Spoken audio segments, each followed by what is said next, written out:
Welcome everyone. Thanks for joining us today. We're going to provide a quick value-based care update and talk about some keys to success. So here's the agenda for today. We're going to do some quick introductions and background, limit that to about 5 minutes. We're really going to set the stage. We're going to talk about the current healthcare landscape. We're going to talk about strategies that are in place now, how the outcomes of the elections might impact that, and where we're seeing the organizations that we work with move in terms of their progression down the value-based care and population health journey. We're then going to switch to strategy after that and talk about ways in which we've seen successful organizations make that transition and improve on performance in those in value-based care models.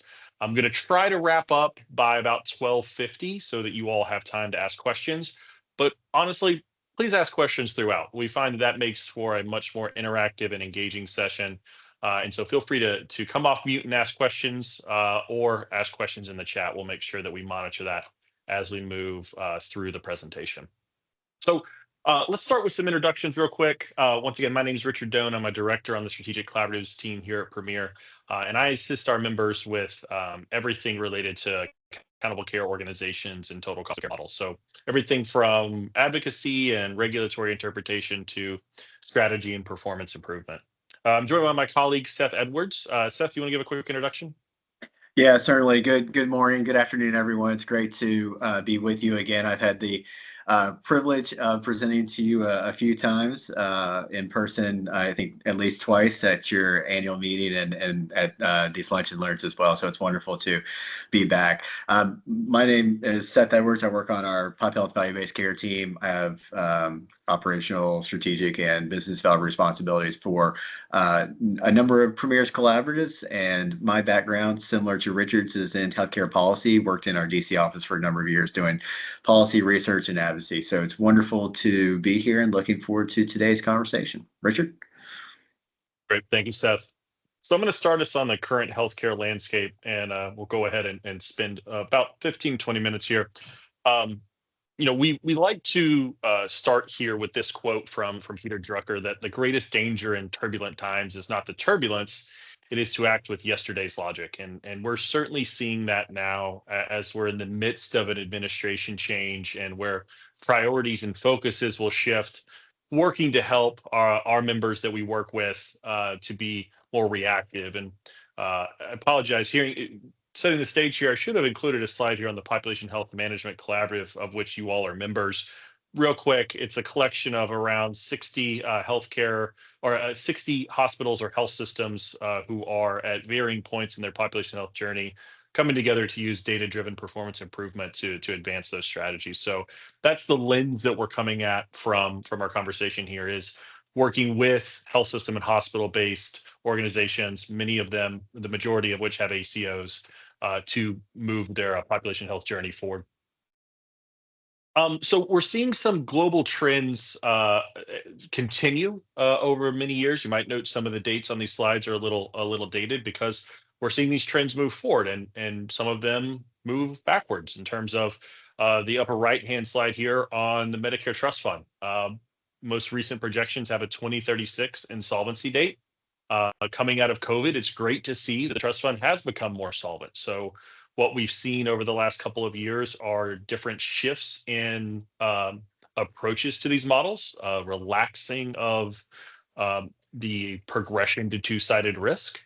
And I think with some of the administration changes that we're going to see some of these shifts and some of these approaches come back in a different and manifest in different ways. And we'll touch on that moving forward, but it does not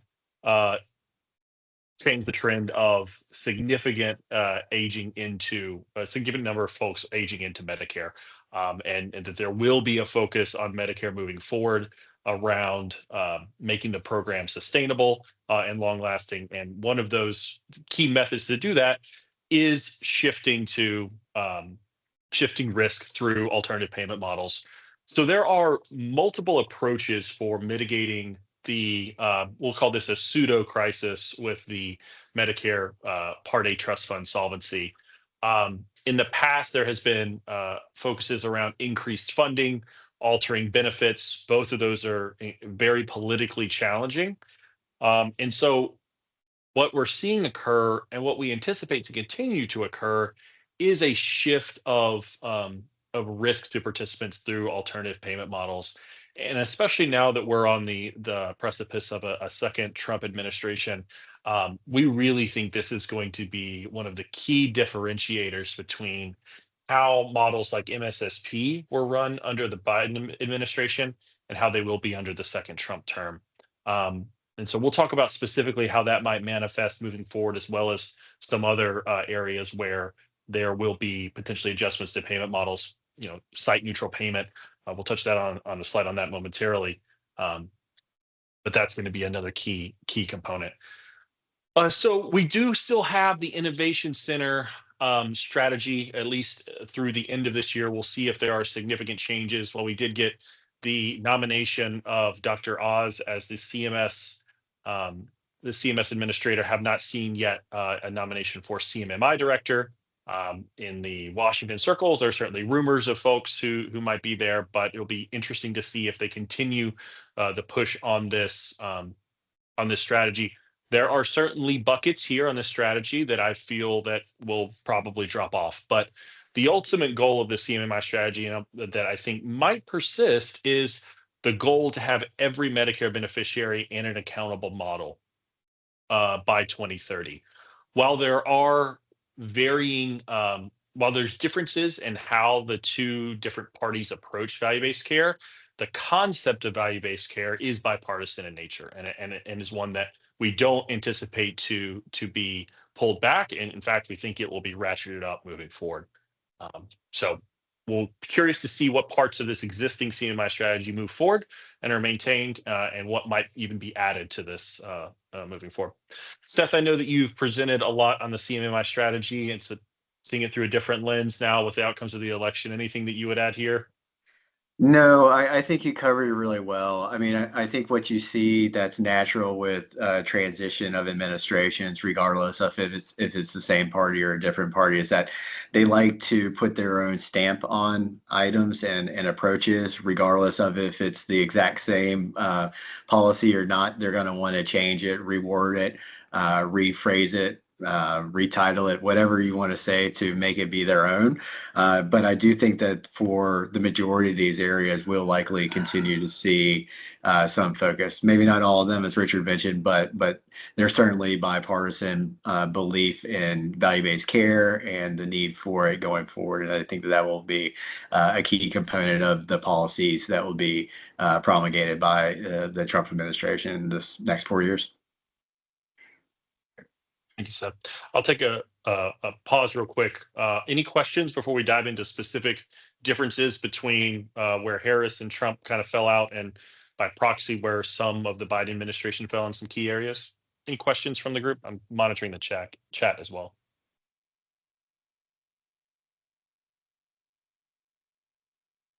Okay.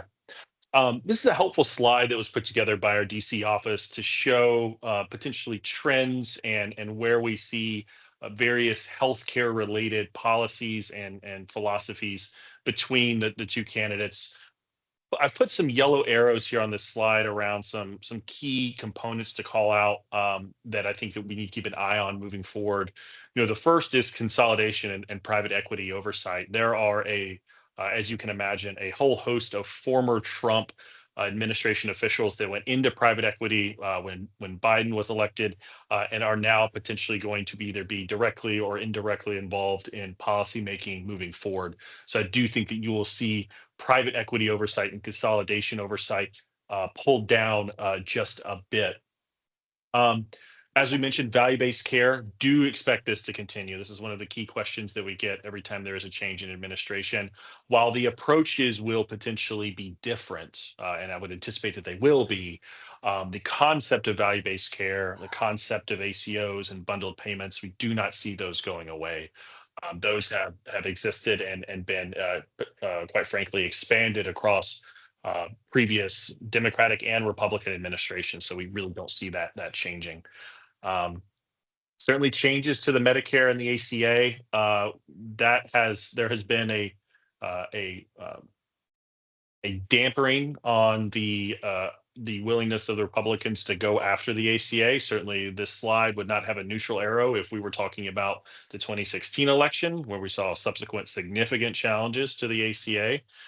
We've seen multiple red states expand Medicaid through some of the grants that were made available through the ACA.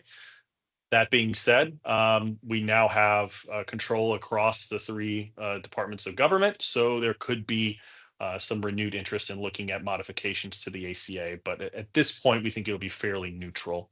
One of the key elements that we talked about on the CMMI slide, and I think will also be pulled down across CMS initiatives as well, is the advancement of health equity. Health equity was a key component of the Biden administration, was set to continue under the Harris, but we do think with the Trump administration coming in, significant decrease in health equity components being included in these models and being an overall key strategic focus moving forward.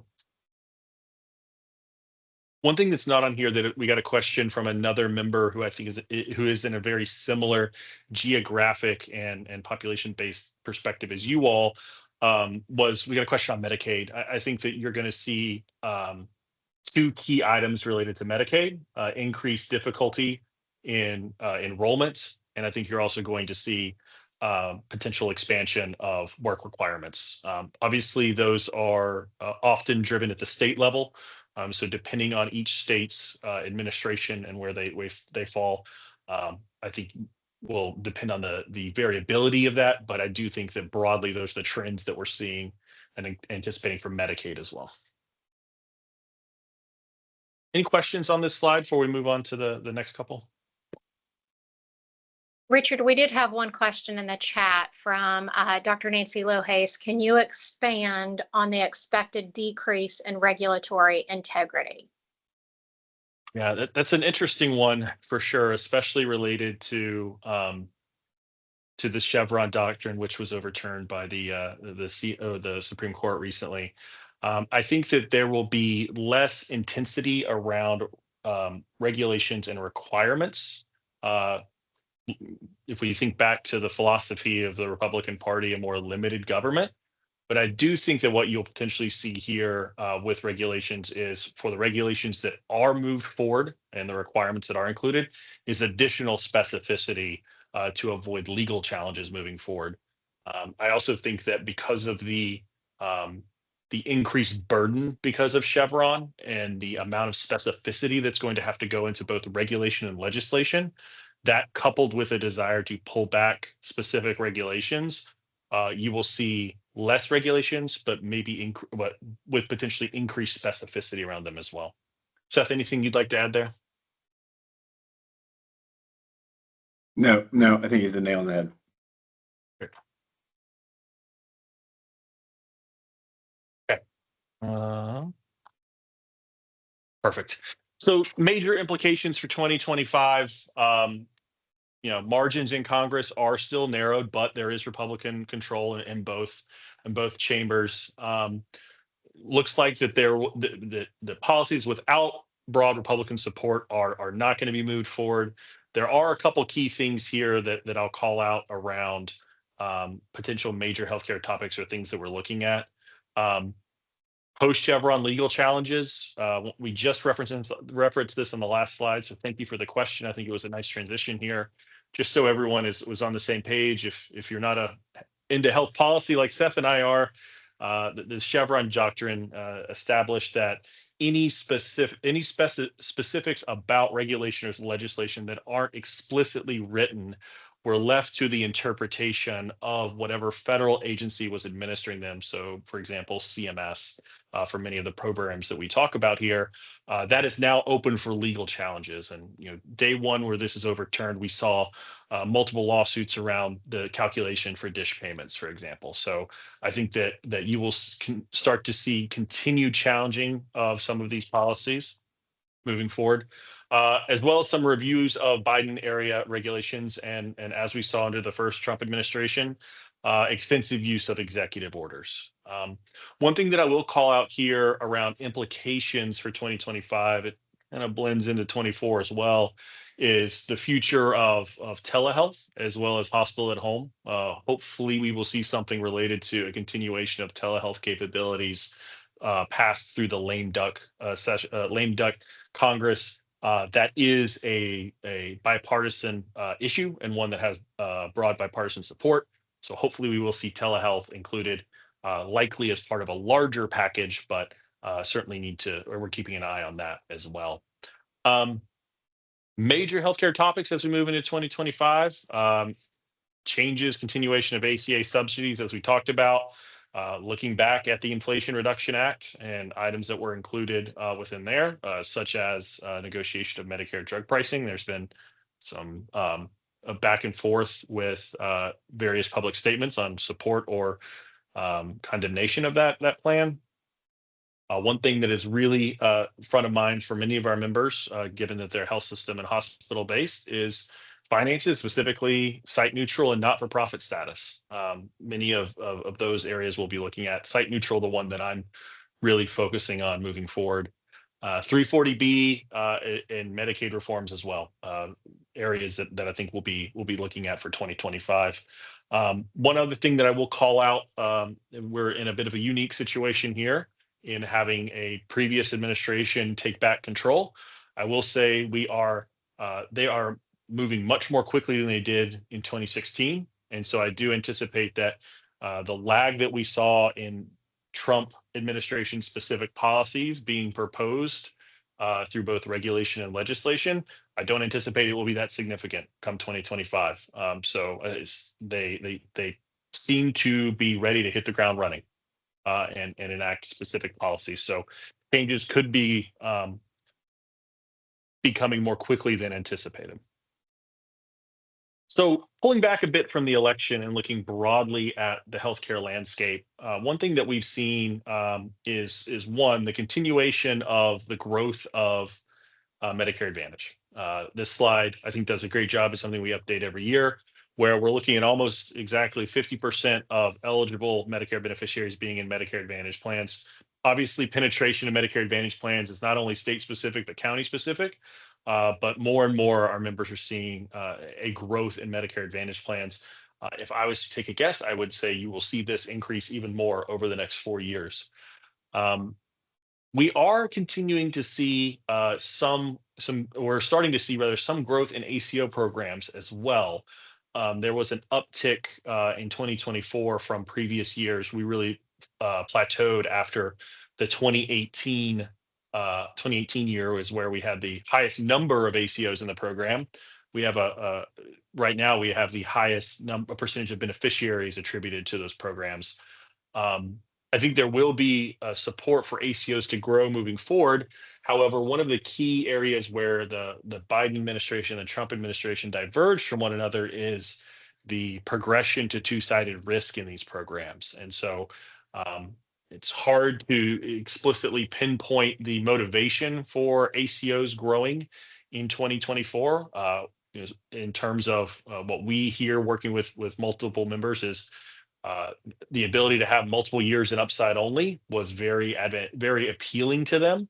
I think that is a policy that could be pulled back. If so, does that change the percentage of ACOs that are participating? Are there ACOs who still say we're not ready for risk and they pull back? Certainly something to monitor moving forward.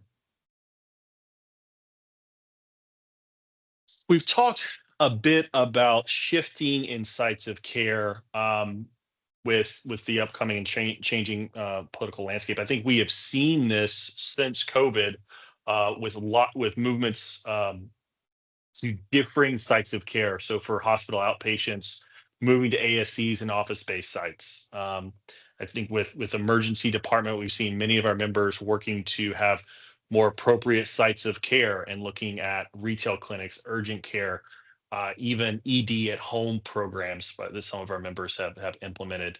And then more broadly, hospital at home.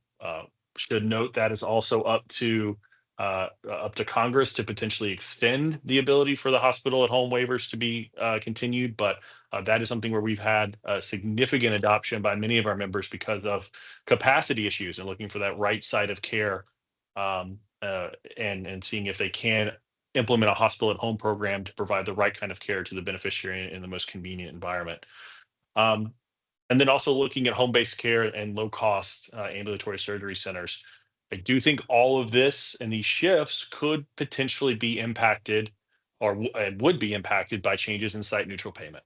I do think that that would significantly change the way and strategy that health systems are looking at this because of the cost to administer certain items. So there's been site neutral payment has come and gone in terms of focus. Should it come back, I do think you will continue to see uh, a shift out of the most expensive care delivery settings into lesser expensive care delivery settings.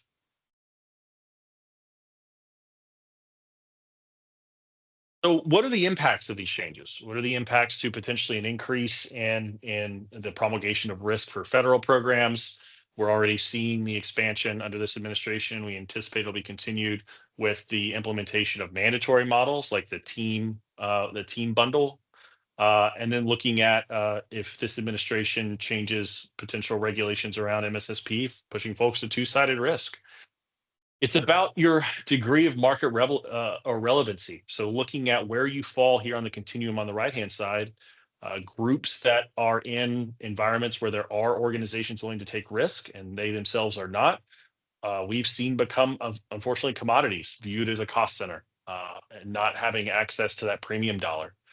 With the goal of many of our members to move up this continuum because the greater share you have of that premium dollar, the better you can have a long-term financial sustainability plan as we move into more value-based care models, and those existing models become more aggressive in terms of the risk reward pathway and highway that they're included within there. Now, we certainly do not advocate for organizations to take risk for risk's sake. And therefore, we often recommend making sure that there are really 4 areas where you evaluate taking on downside risk.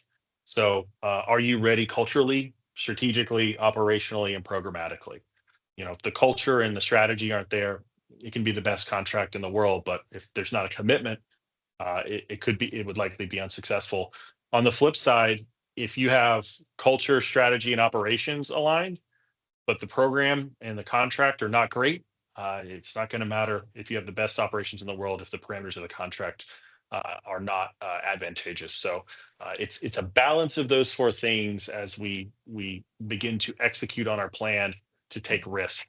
And this slide really codifies those 4 areas into the key steps and how does it look. So first, does the math work? And we have an example slide or example case study here on the right for an organization that was looking at moving to risk. Looking at your internal risk assumptions and capabilities. Do you have the care management structure, the analytics to deliver and take assumption for the risk of populations? And we often and Seth will touch on this in the next section, but I'm going to steal a little bit of his thunder here. We want those things to move in concert. We want to have the agreement match the capabilities because we don't want to get over our skis in terms of exposure to downside risk when we don't have the correct operations. But if we have operations but not the correct contract, we're just creating an arbitrage and savings for a payer, whether it be commercial or governmental, without recourse to kind of capture that. So are you able to optimize your existing value-based care infrastructure? Also, what else is needed? And then provider network. Is there a provider network that can cover the entire continuum of care? And is there adequate access? We've done extensive work in the state of West Virginia and understand there are significant access issues that occur for a multitude of specialties as well as site locations. SNF and behavioral health come to mind as some of the most challenged in your all's market. And then timing, as we talked about, once again, we got to make sure things are moving in concert here and that we're not moving too fast in one direction. That's going to help set the stage for the strategy discussion that we move into next, which I think this gives us a appropriate pause before I transition to Seth and we transition the conversation to be more operationally focused to ask, are there any questions or comments that the the audience would like to share with us.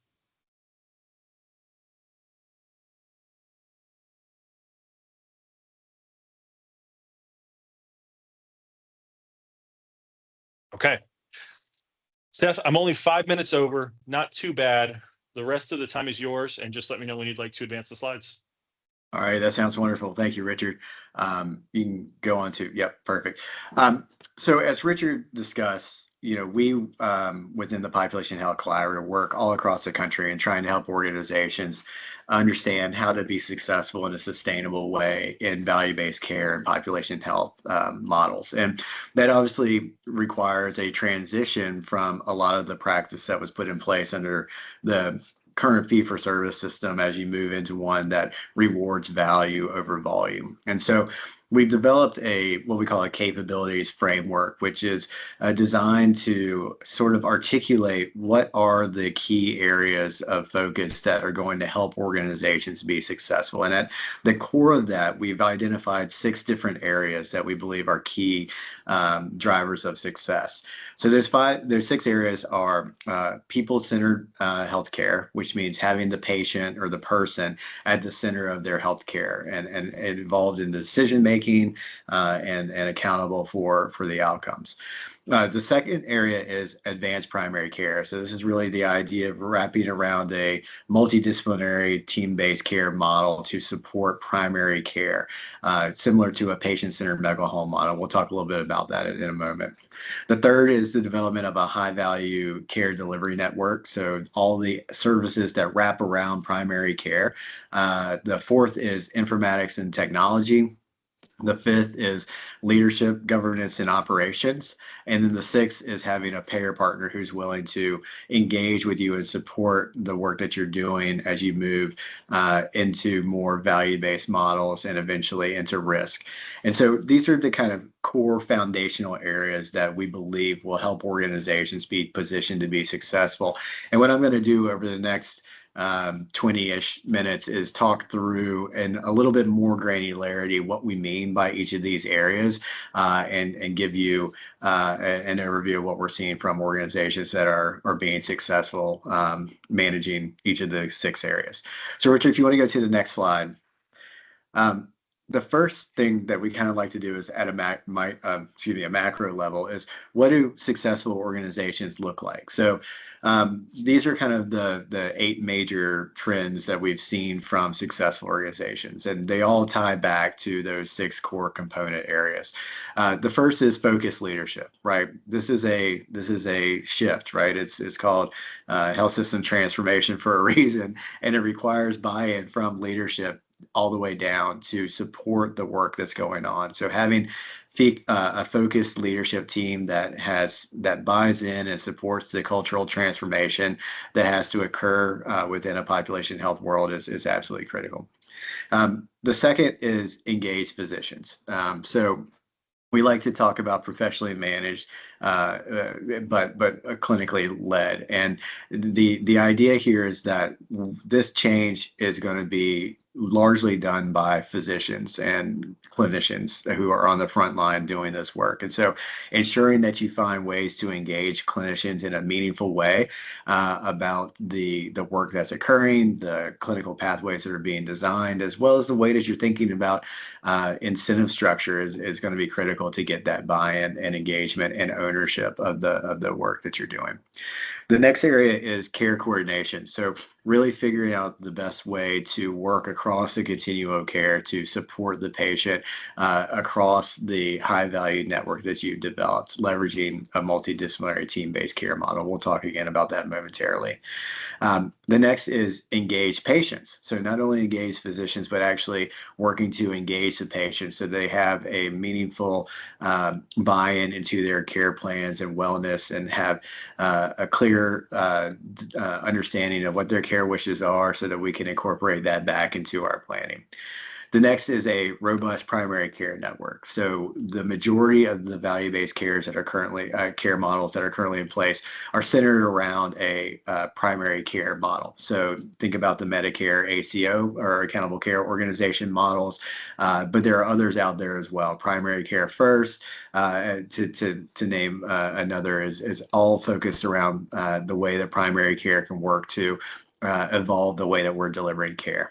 The next is the high value network. I've talked about that already. We'll discuss it a little bit more detail. But some of the areas that we see organizations have their focuses around post-acute utilization, working with skilled nursing facilities, home health providers, and others to ensure that we're providing value to the network. Excuse me, the seventh area is clear communication. So having transparency on what the priorities are of the organization and helping to be clear around how we're progressing on those goals and priorities is a really important aspect of a successful organization. And then lastly, ensuring that you have the appropriate data and analytics in place to support the understanding or deriving understanding from the vast amounts of data that you receive as a participant in these models, and then moving it from data into information and action, and using that as a continuous improvement feedback loop going forward. And so these are kind of the high level areas that we see of successful organizations, what the characteristics that they currently have in place. Richard, if you go to the next slide. What's also important is thinking about timing as you're doing this. As Richard mentioned, there's kind of two pieces to value-based care redesign. So it's value-based care, but it's also value-based payment models. And so you want to be sure that you're moving those two in parallel with each other. You don't want to put in place a lot of value-based care redesign without having the value-based payment models in place to support it, or else you're creating a huge amount of savings for a payer without being able to receive the rewards of that activity, which can cost you tons of money and really not be a strategy for success. Conversely, you don't want to do the opposite. You don't want to have a lot of risk-based contracts without having the infrastructure in place from care redesign to support it. So this idea of moving the work together in parallel to fully actualize value-based transformation is absolutely critical, and it's a key step that organizations have to put in place. And on the next slide, we talk a little bit about what does that maturity model look like? What are some of the key areas that you need to have in place that help support the level of risk that you're at? So Richard, if you can go to the next slide. This gives you kind of an overview, thank you, of the key fundamental required infrastructure at the various tiers of risk. And the idea here is the putting in place a maturity model, so as you have the requisite investment in the infrastructure that ties to the degree of risk that you take on as an organization. On the next slide, we go into a little more detail on what this means, and we use Medicare Advantage as an example. So on the left-hand side of this chart, it outlines the various types of contracts or relationships that organizations have that we work with in the Medicare Advantage space, all the way from just a traditional fee-for-service payment contract to owning a health plan and managing the Medicare Advantage plan itself. And you can see that there's a degree of investment that has to occur at each tier. So traditional fee-for-service payments, you really don't have to do a lot of investment because you're not being paid to support some of the activities that will provide success for the payer in these models. As you move into an upside only shared savings arrangement or downside, you start having to think about how can we be successful in supporting complete and accurate documentation and coding, which downstream for the payer impacts the risk score, which impacts the amount that they're paid to run the plan.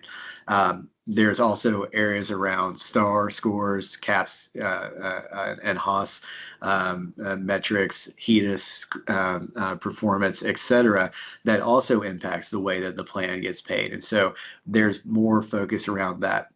As you move further into risk rate, levels, there's also becomes a greater need to focus on the actual clinical transformation that occurs. So implementing the advanced primary care model, ensuring that you have strong care management, both within the inpatient setting as well as in the outpatient setting. And then thinking about how you're going to manage site of service and post-acute care utilization and things along those lines. And then as you move into actual ownership of a health plan or partnering with a TPA or another organization, you start to get to the more traditional payer functions like premium and plan design, et cetera, which, very few, some organizations are doing right now, but most organizations that are in the Medicare Advantage space have not gone down the road of starting their own plan. But you can see it creates this maturity model of ensuring that you have the appropriate investment for the level of risk that you're taking on. And this occurs not only in the Medicare Advantage market, the story or the characteristic applies across all payer segments. So for the Medicare fee-for-service ACO world, having that focus on coding and documentation and quality scores is going to be something that's going to be really important as you move forward and as you move into additional amounts of risk. So Richard, if you go to the next slide, we're going to start to dive into some of those core components. So one key area that we have seen successful organizations really get their arms around is the informatics and technology capabilities. This we often I remember when we first started talking about population health in a big way as a country back with the passage of the Affordable Care Act. And one of the areas that was a big question was what made this time different than the 90s with HMOs and things along those lines. And I think the biggest area that is a huge differentiator is the wealth of data that the country has and that's being made available to participants. But in order to be able to use that data in a successful way, we have to move it from being data into being actionable information. And so ensuring that you have within the organization the appropriate level of informatics and technology to support understanding performance, and then also figuring out how best to leverage technology to support care delivery and care coordination. And so on the left-hand slide, you can see there's a lot of specific areas that we see groups invest in for their informatics and technology. So understanding how they're performing on quality measurement and using technology to support the reporting of quality measures, which is going to become more of a focus area as CMS pushes providers into electronic quality, clinical quality measure submission. Looking at utilization and cost analysis so you can understand performance against a benchmark, looking at setting up registries, EHR interoperability so you can pull in claims data, putting in place patient portals, developing care plans. Richard mentioned leveraging telemedicine and remote monitoring. And then on the care delivery side, looking at developing care delivery workflows and developing care models, supporting the patient-centered medical home model, thinking about how to support transitions of care, referral management, medication management, and things along those lines. So there's a very robust world out there of technology, and we often talk about the idea of right-sizing your investment. What we found is that it is very easy to go out and be overwhelmed by the technology that's out there. Oftentimes, people are trying to sell you a Ferrari of technology when you may not need a Ferrari if you're not in a risk-based contract. You may just need a Volvo or a Chevy or whatever is the appropriate example there. And so ensuring that you have the right car for the racetrack is going to be really important too. I just belabored that analogy, but I think you get the point. If you go to the next slide, a big area of focus that can be supported by technology is complete and accurate documentation and coding. Hey, Richard, will you go to the next slide? So as I mentioned previously, one of the key aspects of success in Medicare Advantage, but also now in other value-based contracts, is ensuring that you have complete and accurate documentation and coding to tie back to the accuracy of the risk score, so that there's a clear understanding of the acuity of the patient population for whom you're accountable.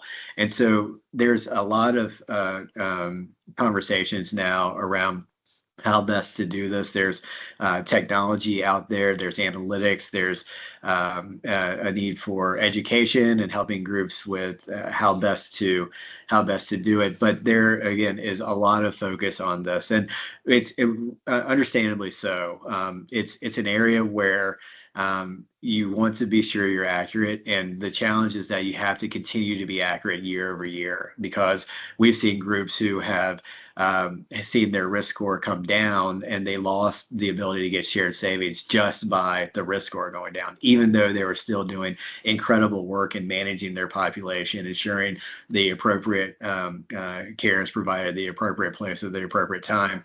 But because they missed on fully documenting and coding the conditions of some of their patients, their risk score came down, which reduced their ability to be successful. And so it's certainly a key area. It's been a huge area of focus in the Medicare Advantage space, but again, it is certainly applicable in the Medicare fee-for-service ACO world and other areas as well. So it's a big area of focus, and something we're seeing a lot of groups spend a lot of time to try to figure out how to do it in a complete and accurate manner.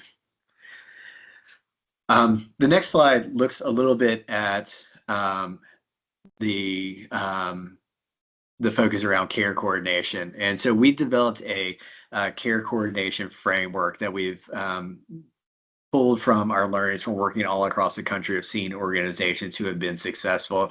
And it really has kind of 6 different areas that we'd like to, highlight. The first is ensuring that you have a strategic plan around it. So having a clear vision, having strong provider engagement, aligning with payers, and then having a clear delineation of roles and responsibilities, and governance and leadership to drive the framework forward. The next is thinking about how best to stratify and segment your populations, so that you're looking at the needs for your at-risk populations and identifying the appropriate patients to move into care management, which we'll talk about here momentarily. Putting in place a multidisciplinary team-based care model that has, again, clarity around roles and responsibilities. It has the ability for each of these groups to provide input and to support the patient in a care team manner that puts everyone at the top of their license. And it's an absolutely critical piece of it.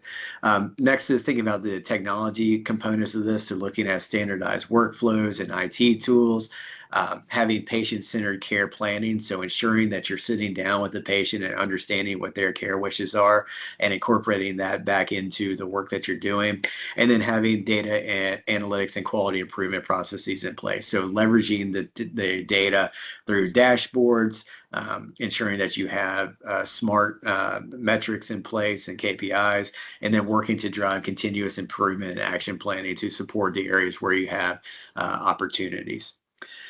On the next slide, this talks a little bit about the idea behind patient segmentation in a little more detail. I love this slide. You often see it just as the pyramid with the 3 tiers, the high risk, moderate risk, and low risk. But I think what we're seeing, and this is from a study from the Johns Hopkins Bloomberg School of Public Health, where they looked at the applicability of or how best to leverage and get a return on investment in care management, and thinking about it from the segmentation. There are some folks who could be high risk that can still do self-management, whereas as you start to move further into it, there are folks who even at low risk may need some moderate risk support, and then even some folks who may benefit from case management intervention if they're rising risk, even if they're in the low risk tier. So I think this is a great way to conceptualize the approach of thinking about patient segmentation, understanding rising risk, as well as where they are on currently within the risk tier. If you go to the next slide, we talk a little bit about the care management team. So going back into a little more detail on the interdisciplinary team-based care model. So we think of this kind of in two phases, the core team and then the extended care team. The core team is obviously comprised of the primary care provider, other caregivers. It also incorporates a nurse care manager, a licensed social worker, as well as a care coordinator. We're also actually starting to see more and more inclusion of pharmacists within this core team. I was on a presentation yesterday for the Primary Care Transformation Summit with a group from Allegheny Health Network, where they were describing their care management model, and they incorporate a pharmacist in each of the care teams as a way to ensure that they're acting on medication management and leveraging that pharmacist input in the care plan development. In the extended care team, they're looking at medical directors, I mentioned clinical pharmacists, community resource specialists, dietitians, trying to figure out how best to incorporate telehealth and telemedicine, et cetera, others as needed. So it really is, again, the idea of pulling together an multidisciplinary team and having everyone work at the top of the license to extend the ability to support broader populations and ensure that you're doing the right thing in terms of being working with them to avoid hospitalizations, avoid readmissions, and things along those lines. Richard, do you want to go to the next slide? And all of that works to comprise the idea around a patient-centered medical home model. So I'm not going to go into a lot of detail here. I think that this is something that's probably very familiar with you. The key tenets of it is being patient-centered.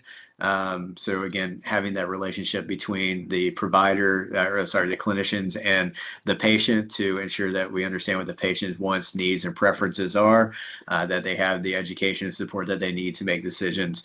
It needs to be comprehensive, so the team's wholly accountable for the patient's physical and mental care needs.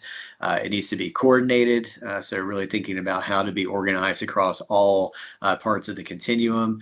It needs to be accessible, so having access to services with shorter waiting times, after hours care, 24/7 access through electronic or telephonic access, and then trying to figure out how best to incorporate IT to support the accessibility requirements as well.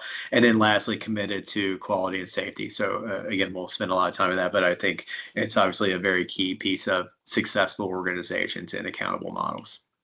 And if you go to the next slide, really what we've come to find is that investing in primary care is certainly worth the investment. So there was an analysis that examined the association between primary care and outcomes. So they looked at total hospitalizations for ambulatory care sensitive conditions, and then ED visits, and it found an inverse association. So what that means is that primary care, as the investment in that increased, both hospital outcomes and emergency department visits decrease. So again, it is very much a proven strategy to drive success in value-based models and keeping folks out of the hospital and out of the most acute space where they're going to be obviously the highest cost and probably at their least well.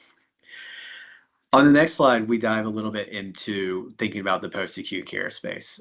So we've, again, similar to the primary care framework, we've created a outline of kind of 8 different areas that we believe drive success in creating a high-value network in the post-acute care space. Some of these will sound very similar to what I mentioned in the primary care world. So strategy, leadership, and org structure is one that obviously is absolutely needed. Understanding the needs, the strategy, and putting in support of resources and time to ensure that this approach can be successful. having an inpatient care management and transitions of care team that coordinates and has process roles and responsibilities that are clearly defined to support the work that occurs there. Having quality outcomes and metrics that are being tracked and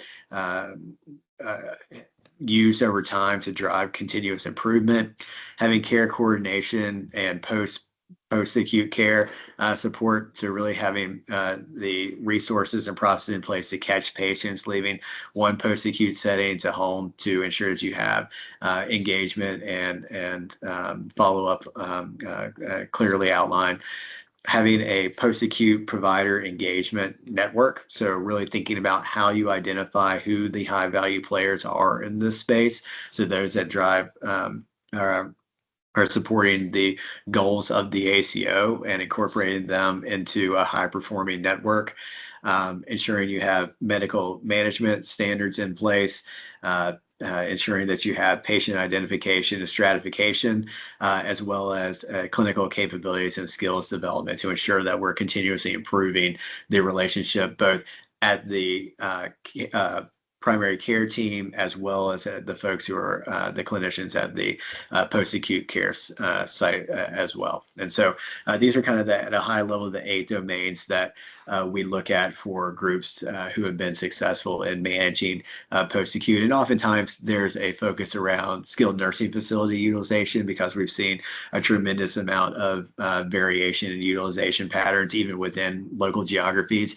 So that's where many organizations start. Lastly, is the question of aligning incentives. And so when we think about how to do that, there's a ongoing conversation that I think is occurring around how to build a platform to align compensation with the goals of the models that the organization is in. I mentioned I was on a webinar yesterday with Allegheny Health Network. They've interestingly moved to a panel-based reimbursement model as opposed to strictly RBU.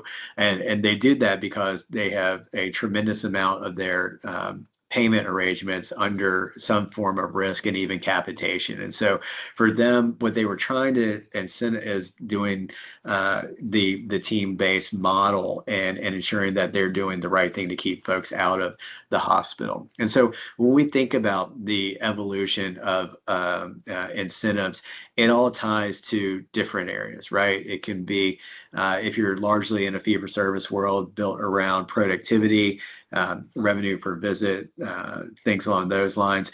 But as you move further into value, you want to incorporate other areas. So panel size, quality, efficiency, coding and documentation, recapture, things along those lines.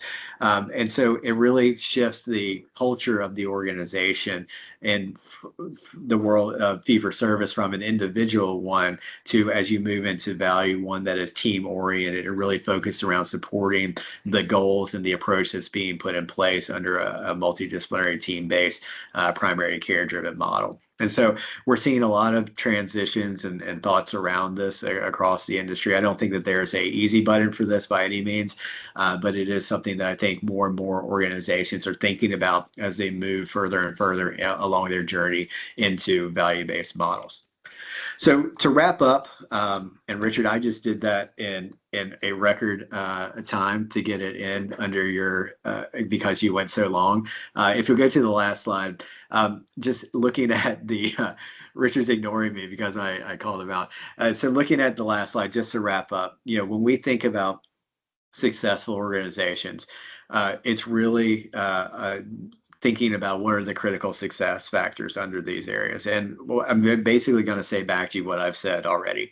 So on the administrative side, it is C-suite system physician leadership that embrace transformation to value-based care. It's an aligned strategy. It's leadership compensation and infrastructure. It's all working to pull everyone along the journey into value-based models. It's a systematic approach to managing risk-based contracts, both in terms of performance on those contracts, as well as strategically planning for investment and resources and time and technology to support that performance. It's optimizing the execution of those risk arrangements, so ensuring that you know what you're being judged against and paid for, and ensuring you have execution plans around that. And then it's reporting systems that track and drive performance improvement back against those KPIs and those metrics that will optimize your risk-based arrangements. On the clinical side, it's having a provider network that engages primary care providers and other clinicians across the network. It is developed to deliver high value care. So really thinking about the value that each participant within the network provides. It's coordinating care across the continuum, and that being embraced by clinicians. So really embracing the culture of a team-based model. It's integration, clinical integration across providers and risk contracts, and then it's robust information management and analytics to support, again, the overall performance of the group. So with that said, we've thrown a lot at you, both from the DC kind of trends and updates, as well as what we see in terms of organizations who are successful, how they've been able to work to achieve that level of performance. So maybe we can stop here and open it up. I think we've got about 5 minutes left. So if you have any questions, we're more than happy to try to answer them. When I see, a lot of what I see is a lot of work. And you already got primary care at the lowest end of reimbursement, and already talks about how critical shortages we have. And yeah, we can provide this work, but not seeing 25 patients a day. We're going to put more stress on that population of physicians. So they're going to only be able to see 15 now instead of 25 to get all this done. Yeah. That's one big question I have, is I see the workload. I see that I can't see what I used to see and provide this kind of care.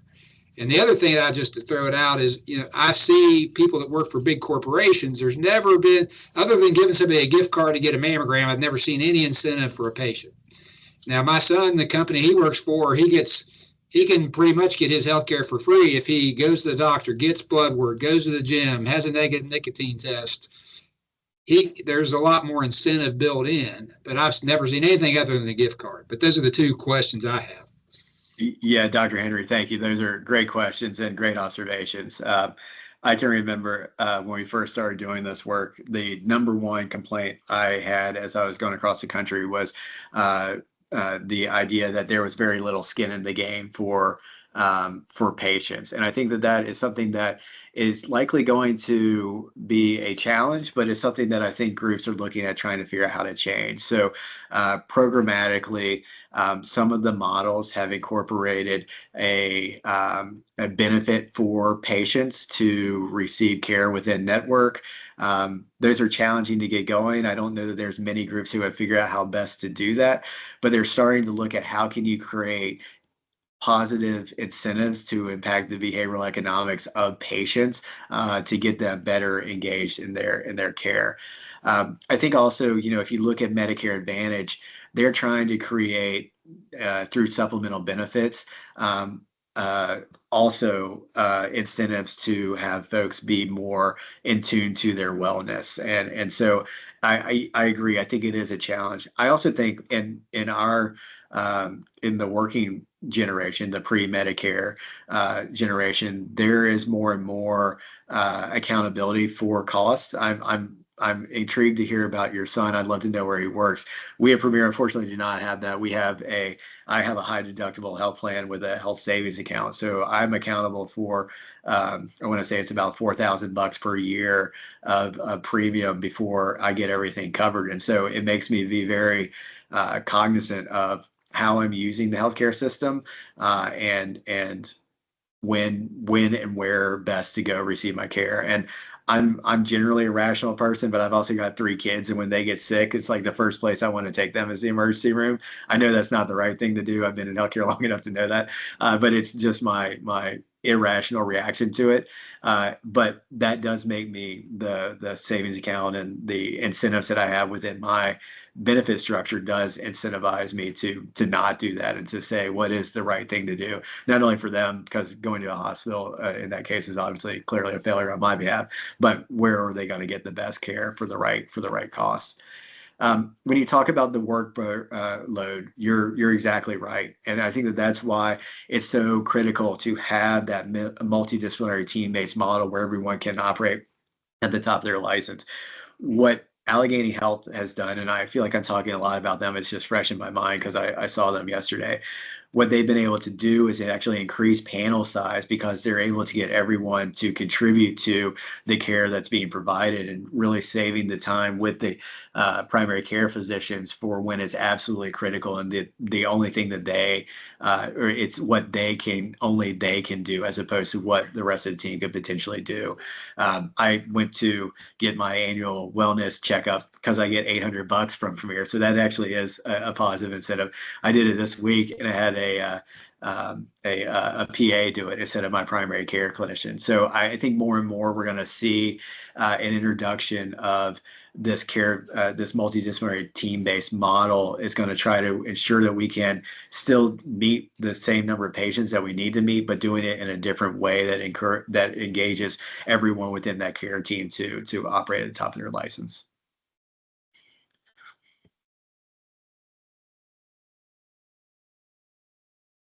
Any other questions?